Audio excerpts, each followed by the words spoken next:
ওয়ালাইকুম আসসালাম। হ্যাঁ ভালো আছি, তুমি কেমন আছো?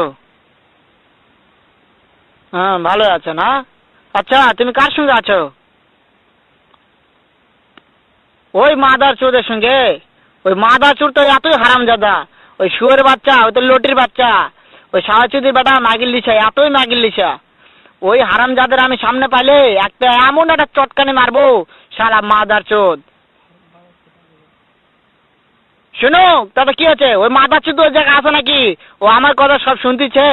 ওই সাওয়াচুদির বেটাকে শুনে শুনে আমি বেশি বলবো। শুয়োরের বাচ্চা, শুয়োরের বাচ্চাকে আমি একটা এমন একটা চটকানি মারবো, শালা শুয়োরের বাচ্চা, লটির বাচ্চা। তাই নাকি? ওই শুয়োরের বাচ্চা আমাকে মারতে চায়? শুয়োরের বাচ্চাকে আমি দেখা সাক্ষাৎ হলে বলে শুয়োরের বাচ্চাকে আমি এমন চটকানি মারবো, মাদার চোদ। আমি থামা, আমি